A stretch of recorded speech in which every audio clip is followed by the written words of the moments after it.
ನಮಃ. ಆತ್ಮೀಯರೆಲ್ಲರಿಗೂ ಕೂಡ ನಮಸ್ಕಾರ. ಆತ್ಮೀಯರೇ, ನಿಮ್ಮೊಂದಿಗೆ ನಾನು ನಮ್ಮ ಚಾನಲ್ ಓಂ ಶ್ರೀ ಜ್ಯೋತಿಷ್ಯಂ ಯೂಟ್ಯೂಬ್ ಚಾನಲ್ನಲ್ಲಿ ನಾನು ಶ್ರೀ ಸೋಮಶೇಖರ್ ದೀಕ್ಷಿತ್ ಪ್ರತಿಯೊಂದು ವಿಚಾರಗಳಲ್ಲಿ ಅಂದರೆ ನಿಮ್ಮ ವೈಯಕ್ತಿಕವಾದಂತಹ ಸಮಸ್ಯೆಗಳೇನೇ ಇದ್ದಲ್ಲಿ ಬಹಳಷ್ಟು ಜನ ವಿವರಿಸು ನಮ್ಮ ಒಂದು ಸ್ಕ್ರೀನ್ ಮೇಲೆ ಕಾಣಿಸ್ತಾ ಇರ್ತಕ್ಕಂತಹ ಫೋನ್ ನಂಬರ್ಗೆ ಕರೆ ಮಾಡುವ ಮುಖಾಂತರ ವಾಟ್ಸಪ್ನಲ್ಲಿ ಡೀಟೇಲ್ಸ್ನ ಅಂದರೆ date of birth, time, place ಕಳಿಸ್ಕೊಡೋದ್ರ ಮುಖಾಂತರ ಕುಂಡ್ಲಿಯನ್ನು ನಾವು ಕಳಿಸ್ಕೊಟ್ಟು ಅದಕ್ಕೆ ತಕ್ಕಂತಹ ಒಂದು ವೈಜ್ಞಾನಿಕ ಪರಿಹಾರಗಳನ್ನು ಕಳಿಸ್ಕೊಡೋದ್ರ ಮುಖಾಂತರ ಬಹಳಷ್ಟು ಜನ ಸಂತೃಪ್ತಿಯನ್ನು ಹೊಂದ್ತಾ ಇದ್ದೀರಾ. ಆ ಒಂದು ವಿಷಯದಲ್ಲಿ ನಿಮ್ಮ ಒಂದು ಅನಿಸಿಕೆ ಅಭಿಪ್ರಾಯಗಳು ನಮಗೆ ಬಹಳಷ್ಟು ಸಂತೋಷವನ್ನು ನೀಡ್ತಾ ಇದೆ. ಬಹಳಷ್ಟು ಜನ ವಿವರಿಸು ನೋಡ್ತಾ ಇದ್ದು ನಿಮ್ಮದೇನಾದರೂ ವೈಯಕ್ತಿಕ ಜೀವನದ ಸಮಸ್ಯೆಗಳು, ತೊಂದರೆಗಳು ಇದ್ದಲ್ಲಿ ನೀವು ಆ ಒಂದು ಫೋನ್ ನಂಬರಿಗೆ ವಾಟ್ಸಪ್ ಮುಖಾಂತರ ಡೀಟೇಲ್ಸ್ನ ಕಳಿಸ್ಕೊಟ್ಟು ಫೋನ್ ಮುಖಾಂತರ ನೀವು ಆನ್ಲೈನ್ ಮುಖಾಂತರ ವಿಷಯಗಳನ್ನ ಪಡಿಬೋದು. ಸುಸಂದರ್ಭ ನೋಡಿ ನಾವು ಕರೆ ಮಾಡಿ ವಿಷಯಗಳನ್ನ ತಿಳಿಸ್ತೀವಿ. ಸೊ ಈಗ ವಾರ ಭವಿಷ್ಯ ಕಾರ್ಯಕ್ರಮನ ನೋಡೋಣ. ನೋಡಿ, ವಾರ ಭವಿಷ್ಯ ಕಾರ್ಯಕ್ರಮದಲ್ಲಿ ಕನ್ಯಾ ರಾಶಿಯವರಿಗೆ ಯಾವ ರೀತಿ ಇದೆ ಅನ್ನೋದನ್ನು ಗಮನಿಸೋಣ. ದಿನಾಂಕ 26 ಜನವರಿ 2025ರಿಂದ ದಿನಾಂಕ 1 ಫೆಬ್ರವರಿ 2025ರವರೆಗೆ ಈ 7 ದಿನಗಳ ಕಾಲ ಯಾವ ರೀತಿ ಕನ್ಯಾ ರಾಶಿಯವರಿಗೆ ಗ್ರಹಗಳ ಒಂದು ಬದಲಾವಣೆ, ಚಲನೆಯಿಂದ ಇರ್ತಕ್ಕಂಥ ಪ್ರತಿಫಲಗಳು ಅನ್ನೋದನ್ನು ನೋಡೋಣ. ನೋಡಿ, 26 ಭಾನುವಾರ ಬಹುಳ ದ್ವಾದಶಿ ತಿಥಿ ರಾತ್ರಿ 7 ಗಂಟೆ 1 ನಿಮಿಷದವರೆಗಿರುತ್ತೆ. ಇವತ್ತಿನ ದಿನ ಮೂಲ ನಕ್ಷತ್ರ ದಿನಪೂರ್ತಿ ಇರುವಂತಹದ್ದು. ನೋಡಿ, ಇವತ್ತಿನ ದಿನ ಜ್ಯೋತಿಷ್ಯ ವಿಶ್ಲೇಷಣೆ ನೋಡಿದ್ರೆ ನಿಮಗೆ ವಿಶೇಷವಾಗಿ ಭಾಗ್ಯದ ಪ್ರತಿಫಲಗಳು, ವೈಯಕ್ತಿಕವಾದಂತಹ ಪೂರ್ವ ಪುಣ್ಯ ಬಲ, ನಿರ್ಣಯಗಳು, ನಿಮ್ಮ ದೃಢ ಸಂಕಲ್ಪಗಳಿಗೆ ಭಾಗ್ಯೋದಯವಾಗಿ ಲಭಿಸುವಂಥ ಅನುಕೂಲಗಳಾಗತ್ತೆ. ಮತ್ತು ಯಾರು ಕನ್ಯಾ ರಾಶಿಯವರಿದ್ದೀರಾ, ಇವತ್ತಿನ ದಿನ ಒಂದು ದೊಡ್ಡ ವ್ಯಕ್ತಿಗಳನ್ನು ದರ್ಶನ ಮಾಡುವಂತಹದ್ದು, ಅಂದರೆ ಗುರುಸ್ಥಾನದಲ್ಲಿರುವಂತಹ ಗುರುಗಳ ದರ್ಶನ ಆಗುವಂತಹದ್ದು. ಮತ್ತು ರಾಜಕೀಯ ನೇತರು ಅಂದರೆ ದೊಡ್ಡ ಸ್ತರದಲ್ಲಿರುವಂತಹ ರಾಜಕೀಯ ನೇತರು, ಉನ್ನತ ಅಧಿಕಾರದಲ್ಲಿರ್ತಕ್ಕಂತಹ ಅಧಿಕಾರಸ್ಥರನ್ನ ಭೇಟಿಯಾಗುವಂತಹದ್ದು, ಅವ್ರ ಜೊತೆ ಸಂಪರ್ಕ ಮಾಡಿ ಒಳ್ಳೆಯ ರೀತಿಯ ಅನುಕೂಲಗಳನ್ನು ಪಡೆಯುವಂತಹ ಭಾಗ್ಯಗಳು, ಸುಸಂದರ್ಭ ಇವತ್ತು ನೀವು ನೋಡುವಂತಹ ಸಾಧ್ಯತೆ ಇರುತ್ತೆ. 27 ಸೋಮವಾರ ಬಹುಳ ತ್ರಯೋದಶಿ ರಾತ್ರಿ 7 ಗಂಟೆ 23 ನಿಮಿಷವರೆಗಿರುತ್ತೆ. ಪೂರ್ವಾಷಾಢ ನಕ್ಷತ್ರ ದಿನಪೂರ್ತಿ ಇರುವಂತಹದ್ದು. ನೋಡಿ, ಇವತ್ತು ಸೋಮವಾರ ಶಿವನಿಗೆ ಪ್ರದೋಷ ಪೂಜೆ ಮಾಡುವಂಥವ್ರಿಗೆ ಶ್ರೇಷ್ಠವಾದ ಫಲಗಳು. ಮಾಸ ಶಿವರಾತ್ರಿ ನೋಡಿ, ಇವತ್ತಿನ ದಿನ ಸಾಯಂಕಾಲದ ಹೊತ್ತಲ್ಲಿ ಬಿಲ್ವಾಷ್ಟೋತ್ರ ಮಾಡಿಸ್ಕೊಂಡವರಿಗೆ ನಿಮ್ಮ ಕಷ್ಟ ಕಾರ್ಪಣ್ಯಗಳೆಲ್ಲವೂ ಕೂಡ ತೊಲಗುವಂತಹದ್ದು, ಆರೋಗ್ಯ ಸುಧಾರಿಸುವಂತಹದ್ದು ಇವತ್ತಿನ ದಿನ ನೋಡ್ತೀರಾ. ಅದಕ್ಕೆ ಶ್ರೇಷ್ಠವಾದಂತಹ ಸಮಯ ಸಂಜೆ ಗೋಧೂಲಿ ಸಮಯ 5:30ರಿಂದ 6:30 ಈ ಸಮಯದಲ್ಲಿ ಮಾಡಿಸಿದರೆ ತುಂಬ ಶ್ರೇಷ್ಠ ಫಲ ಪಡಿತೀರಾ. ಇನ್ನು ಜ್ಯೋತಿಷ್ಯ ವಿಶ್ಲೇಷಣೆ ನೋಡೋಣ. ಇವತ್ತು ಬಹುಮುಖ್ಯವಾಗಿ ಭಾಗ್ಯಪ್ರಾಪ್ತಿ ಸ್ನೇಹಿತರಿಂದ ಪಡೆಯುವಂತಹದ್ದು, ನಿಮ್ಮ ಒಂದು ಮಿತ್ರರಿಂದ ದುಡ್ಡು ಬರುವಂತಹ ಭಾಗ್ಯ, ಅನುಕೂಲಗಳು, ಸುಖ ನೆಮ್ಮದಿ ಸಿಗುವಂತಹದ್ದು, ಅವ್ರ ಜೊತೆ ಯಾವುದೋ ಒಂದು ಕಾರ್ಯಕ್ರಮದಲ್ಲಿ ಭಾಗವಹಿಸುವಂತಹದ್ದು, ಶುಭ ಕಾರ್ಯದಲ್ಲಿ ಅವರ ಜೊತೆ ಸೇರಿ ಸಂತೋಷಭರಿತವಾದಂತಹ ಒಂದು ಸಮನ್ವಯವನ್ನು ಪಡೆಯುವಂತಹ ಒಂದು ಮಹತ್ ಭಾಗ್ಯ ಇವತ್ತು ನಿಮ್ಮ ಮಿತ್ರರಿಂದ ಸಿಗುವಂತಹದ್ದಿದೆ. ಒಳ್ಳೆಯ ರೀತಿ ಪ್ರತಿಫಲ ಇದೆ, ಯಾವುದೇ ರೀತಿ ವೈಪರೀತ್ಯಗಳಿರೋದಿಲ್ಲ. ಇನ್ನು 28 ಮಂಗಳವಾರ ಬಹುಳ ಚತುರ್ದಶಿ ರಾತ್ರಿ 7 ಗಂಟೆ 16 ನಿಮಿಷವರೆಗೂ ಇರುವಂತಹದ್ದು. ಉತ್ತರಾಷಾಢ ದಿನಪೂರ್ತಿ ಇರುತ್ತೆ. ಇವತ್ತಿನ ದಿನ ಸುತ್ತೂರು ಮಠದಲ್ಲಿ ಶಿವರಾತ್ರೀಶ್ವರ ರಥೋತ್ಸವ ಕಾರ್ಯಕ್ರಮ ಅದ್ಧೂರಿಯಾಗಿ ನಡೆಯುವಂತಹದ್ದು.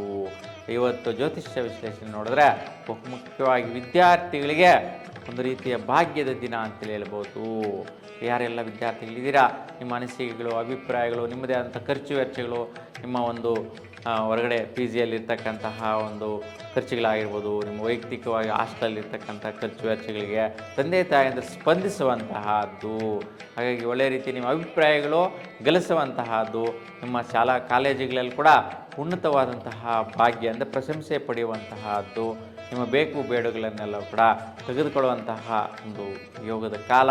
ಮತ್ತು ಸರ್ಕಾರಿ ವೃತ್ತಿಯಲ್ಲಿರ್ತಕ್ಕಂತಹ ಅವರಿಗೆ ಒಳ್ಳೆಯ ರೀತಿಯ ಒಂದು ಪ್ರಮೋಷನ್ಸ್ ಆರ್ಡರ್ ಬರುವಂತಹದ್ದು, ನಿಮ್ಮ ಒಂದು ಉನ್ನತ ಸ್ಥಾನ ದರ್ಜೆ ಬೆಳೆಯುವಂತಹ ದಿನ ಭಾಗ್ಯ ಇವತ್ತು ನೋಡ್ತೀರಾ. ಆ ರೀತಿಯಲ್ಲಿ ಉತ್ತಮ ಫಲ ಸರ್ಕಾರಿ ವೃತ್ತಿಯಲ್ಲಿ ಯಾರೆಲ್ಲ ನಿರತರಾಗಿದ್ದೀರಾ ಅಂತಹವರಿಗೆ ಶ್ರೇಷ್ಠವಾದಂತಹ ಫಲಗಳು ಇವತ್ತು ಸಿಗತ್ತೆ. 29 ಬುಧವಾರ, 29 ಬುಧವಾರದ ದಿನ ಅಮಾವಾಸ್ಯ ಸಾಯಂಕಾಲ 6:38ವರೆಗೂ ಇರುತ್ತೆ. ಶ್ರವಣ ನಕ್ಷತ್ರ ದಿನಪೂರ್ತಿ ಇರುವಂತಹದ್ದು. ನೋಡಿ, ಇವತ್ತಿನ ದಿನ ಜ್ಯೋತಿಷ್ಯ ವಿಶ್ಲೇಷಣೆ ನೋಡಿದ್ರೆ ವಿಶೇಷವಾಗಿ ವಿದ್ಯಾರ್ಥಿಗಳಿಗೆ ಮಿತ್ರರಿಂದ ಲಾಭದಾಯ. ನೋಡಿ, ಸ್ನೇಹಿತರು, ಹಳೆಯ ಸ್ನೇಹಿತರು ಯಾರೋ ಪರಿಚಯ ಆಗ್ತಾರೆ, ಅವರಿಗೆ ನಿಮಗೆ ನೋಟ್ಸ್ ಕೊಡೋದಂಥ ಮುಖಾಂತರ ಆಗಿರ್ಬೋದು ಅಥವಾ ಅಡ್ವೈಸ್ ಮಾಡೋದ್ರ ಮುಖಾಂತರ ಆಗಿರ್ಬೋದು, ಮುಂದಿನ ವ್ಯಾಸಂಗಗಳಿಗೆ ಯಾವ ರೀತಿ ನೀವು ಮುಂದುವರಿಸಬೇಕು ಏನು ಅಂತ ಗೈಡೆನ್ಸ್ ಕೊಡುವಂಥ ವಿಚಾರಗಳಲ್ಲಿ ವಿದ್ಯಾರ್ಥಿ ಮಿತ್ರರಿಗೆ ಶ್ರೇಷ್ಠವಾದ ಲಾಭದಾಯಕ ಫಲಗಳಿರುತ್ತೆ. ಸ್ವಲ್ಪ ಕೆಲವೊಂದು ವಿದ್ಯಾರ್ಥಿಗಳಿಗೆ ಮಾನಸಿಕವಾಗಿ ಕ್ಲಿಷ್ಟತೆ, ಸಂದಿಗ್ಧವಾದ ಪರಿಸ್ಥಿತಿಗಳು ಆಗುವಂಥ ಸಾಧ್ಯತೆ. ಅದಕ್ಕೆ ಶಿವನ ದರ್ಶನ ಮಾಡಿ ಇಲ್ಲ ಶಿವನನ್ನು ಪ್ರಾರ್ಥನೆ ಮಾಡ್ಕೊಳ್ಳಿ, ಶುಭದಾಯಕವಾದ ಫಲನ ಪಡಿತೀರಾ. ಇನ್ನು 30ನೇ ತಾರೀಕು ಗುರುವಾರ ಶುಕ್ಲ ಪಾಡ್ಯಮಿ ಸಾಯಂಕಾಲ 5:33 ಇರುತ್ತೆ. ಇವತ್ತು ಧನಿಷ್ಠ ನಕ್ಷತ್ರ ದಿನಪೂರ್ತಿ ಇರುವಂತಹದ್ದು. ನೋಡಿ, ಇವತ್ತು ಜ್ಯೋತಿಷ್ಯ ವಿಶ್ಲೇಷಣೆ ನೋಡಿದ್ರೆ ಬಹುಮುಖ್ಯವಾಗಿ ಇವತ್ತು ನಿಮಗೆ ವೃತ್ತಿಯಲ್ಲಿ ಅಭಿವೃದ್ಧಿದಾಯಕ ಫಲ, ಸ್ನೇಹಿತರಿಂದ ಒಳ್ಳೆಯ ಪ್ರಯತ್ನ ಫಲ, ಮತ್ತು ಆರೋಗ್ಯ ಭಾಗ್ಯದಲ್ಲಿ ಸ್ವಲ್ಪ ಗಮನಿಸಬೇಕಾದಂಥ ವಿಷಯ, ಕೆಲಸ ಮಾಡುವಂಥ ಸಂದರ್ಭದಲ್ಲಿ ಸ್ವಲ್ಪ ತಗ್ಲಿಸ್ಕೊಳ್ಳುವಂಥ ಸಾಧ್ಯತೆ ಇರುತ್ತೆ. ಮತ್ತು ಸ್ವಲ್ಪ ಡೈಜೆಷನ್ ರಿಲೇಟೆಡ್ ಇಶ್ಯೂ ಬರುವಂಥ ಸಾಧ್ಯತೆ ಇರುತ್ತೆ. ಆರೋಗ್ಯದ ಬಗ್ಗೆ ಸ್ವಲ್ಪ ಗಮನ ಕೊಡಬೇಕು. ಏಕೆಂತಂದರೆ ಬಹುಮುಖ್ಯವಾಗಿ ಕುಜ ಮತ್ತು ಶನಿ ಗ್ರಹಗಳ ಒಂದು ವೈಪರೀತ್ಯ ಬರುತ್ತೆ. ಎರಡೂ ಗ್ರಹಗಳು ಮಾರಕ ಗ್ರಹಗಳಾಗಿರೋದ್ರಿಂದ ಸ್ವಲ್ಪ ವೈಪರೀತ್ಯಗಳು ಕಾಣಿಸುತ್ತೆ. ಅದಕ್ಕೆ ಕುಜನಿಗೆ ಸುಬ್ರಹ್ಮಣ್ಯ ಸ್ವಾಮಿಯ ಒಂದು ದರ್ಶನ ಮಾಡಿ, ಶನೇಶ್ವರ ಸ್ವಾಮಿಯ ದರ್ಶನ ಮಾಡಿ ಸುಫಲವನ್ನು ಪಡಿತೀರಾ. ಇನ್ನು 31 ಶುಕ್ರವಾರ ಶುಕ್ಲ ದ್ವಿತೀಯ ಹಗಲು 4:05 ಇರುತ್ತೆ. ಇವತ್ತು ಶತಭಿಷ ನಕ್ಷತ್ರ ದಿನಪೂರ್ತಿ ಇರುವಂತಹದ್ದು. ನೋಡಿ, ಜ್ಯೋತಿಷ್ಯ ವಿಶ್ಲೇಷಣೆ ನೋಡಿದ್ರೆ ಸ್ವಲ್ಪ ಮಿತ್ರರಿಂದ ದಂಪತಿಗಳಿಗೆ ಕಿರಿಕಿರಿ ಆಗುತ್ತೆ. ನೋಡಿ, ಏನೋ ಸ್ನೇಹಿತರು ಸ್ವಲ್ಪ ಹೇಳಿದಂಥ ವಿಷಯಗಳು ದಂಪತಿಗಳಿಗೆ ಕಿರಿಕಿರಿ ಕೊಡುವಂತಹದ್ದು, ಮನೆ ಕಡೆ ದಂಪತಿಗಳ ಮಧ್ಯೆ ವೈಷಮ್ಯ ಬರುವಂಥ ಸಾಧ್ಯತೆಗಳಿರುತ್ತೆ. ಅದಕ್ಕೆ ಆದಷ್ಟು ಸ್ನೇಹಿತರ ಒಂದು ಮಾತುಗಾರಿಕೆ, ಸ್ನೇಹಿತರ ಜೊತೆ ಇವತ್ತಿನ ದಿನ ಸಹವಾಸ, ಅವ್ರ ಜೊತೆ ಮಾಡುವಂತಹ ಒಂದು ಯಾವುದೇ ರೀತಿಯ ಕ್ರಿಯೆಗಳಾಗಿರ್ಬೋದು, ಅವ್ರ ಜೊತೆ ಸೇರುವಂತಹ ಒಂದು ಪ್ರಕ್ರಿಯೆಗಳಾಗಿರ್ಬೋದು, ಆ ವಿಚಾರದಲ್ಲಿ ಸ್ವಲ್ಪ ವೈಪರೀತ್ಯಗಳಾಗುವುದು, ದಂಪತಿಗಳಿಗೆ ಡಿಸ್ಟರ್ಬ್ ಆಗುವಂತಹ ಸಾಧ್ಯತೆ ಹೆಚ್ಚಾಗಿರುವಂತಹದ್ದಿದೆ. ಅದಕ್ಕೆ ಆದಷ್ಟು ಅವರಿಂದ ದೂರ ಇರುವುದು ಉತ್ತಮಪ್ರದ. ಸೊ ಈ ದಿನಾಂಕ 1ನೇ ತಾರೀಕು ಶನಿವಾರ ಶುಕ್ಲ ತೃತೀಯ ಹಗಲು 2:18 ಇರುತ್ತೆ. ಪೂರ್ವವಾದ ನಕ್ಷತ್ರ ದಿನಪೂರ್ತಿ ಇರುವಂತಹದ್ದು. ನೋಡಿ, ಇವತ್ತು ಮೌನ ಗೌರಿ ವ್ರತ ಯಾರೆಲ್ಲ ಸ್ತ್ರೀಯರು ಆಚರಿಸ್ತೀರಾ ಅಂತಹವರಿಗೆ ಇವತ್ತಿನ ದಿನ ಗೌರಿ ದೇವಿಯ ಅನುಗ್ರಹ, ಕೃಪಾ ಕಟಾಕ್ಷ, ಐಶ್ವರ್ಯ, ಭಾಗ್ಯ ಯೋಗಗಳೆಲ್ಲವೂ ಕೂಡ ನಿಮ್ಮ ಇಷ್ಟಾರ್ಥಗಳೆಲ್ಲವೂ ಕೂಡ ಸಿದ್ಧಿಸುವಂತಹ ದಿನ ಇರುತ್ತೆ.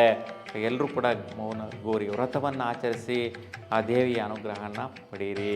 ಇವತ್ತು ಜ್ಯೋತಿಷ್ಯ ವಿಶ್ಲೇಷಣೆ ನೋಡಿದ್ರೆ ನೋಡಿ, ವಿಶೇಷವಾಗಿ ಸುಖಪ್ರಾಪ್ತಿ, ಭಾಗ್ಯಯೋಗಗಳು ದಂಪತಿಗಳಿಗೆ ಸಿಗುವಂತಹದ್ದು, ಮನೆ ಕಡೆ ಸ್ವಲ್ಪ ಪ್ರತಿಫಲ ಭಾಗ್ಯಗಳು ಲಭಿಸುವಂತಹದ್ದು, ಮತ್ತು ನಿಮ್ಮ ಸಹಚರರಿಂದ ಸ್ವಲ್ಪ ಅನ್ಯೋನ್ಯತೆಯ ಭಾವನೆಯ ಪ್ರತಿಫಲ, ಅವರೇನೋ ಒಂದು ಸಪೋರ್ಟ್ ಮಾಡುವಂತಹದ್ದು, ಎಲ್ಪ್ ಮಾಡುವಂತಹದ್ದು. ಸೊ ಸಹಚರರು ಆಗಿ ಭಾಗ್ಯಗಳನ್ನು ನಿಮಗೆ ಕೊಡುವಂತಹ ಪರಿಸ್ಥಿತಿ, ಅನುಕೂಲಗಳು ಲಭಿಸುವಂತಹ ಸ್ಥಿತಿ ಇವತ್ತು ಕನ್ಯಾ ರಾಶಿಯವರಿಗಿದೆ. ಹಾಗೆ ನಿಮ್ಮೆಲ್ಲರಿಗೂ ಕೂಡ ಸದಾಕಾಲ ನಿಮ್ಮ ಇಷ್ಟದೈವ ಭಗವಂತನ ಅನುಗ್ರಹ ನಿಮ್ಮ ಮೇಲೆ ಇರಲಿ ಅಂತ ಭಗವಂತನಲ್ಲಿ ಪ್ರಾರ್ಥಿಸ್ತಾ ಎಲ್ಲರಿಗೂ ಕೂಡ ಶುಭವಾಗಲಿ. ನಮಸ್ಕಾರ.